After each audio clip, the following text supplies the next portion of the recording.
Let's give this man a very, very large round of applause. Come along. It's the last act of the night, Giles Thompson!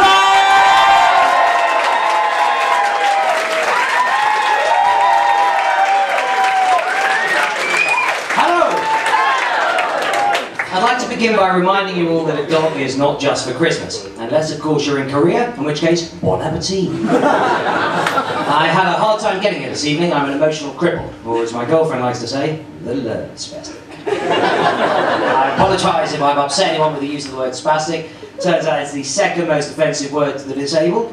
The first is retard. So, whilst I am a bastard, I'm not a complete bastard. And just to prove it to you, I would do every single woman in this room. Except for you. As a child, I had difficulty concentrating.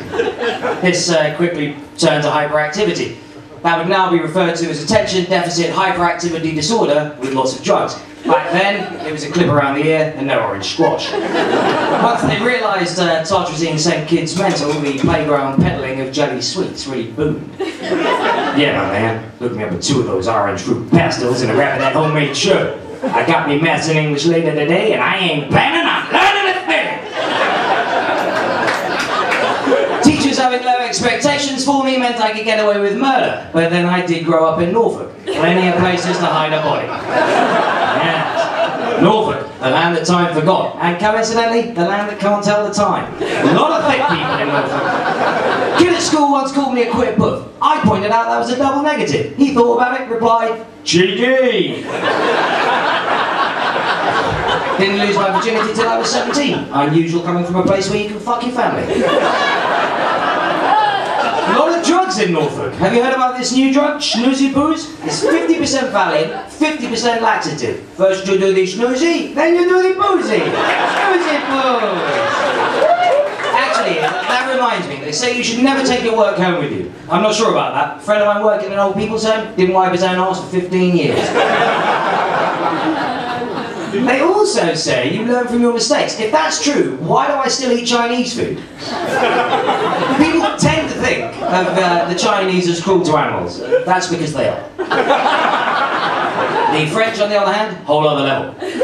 I was watching television with a friend of mine, Pierre. An RSPCA advert came on. He thought it was a cookery show. Yep, France.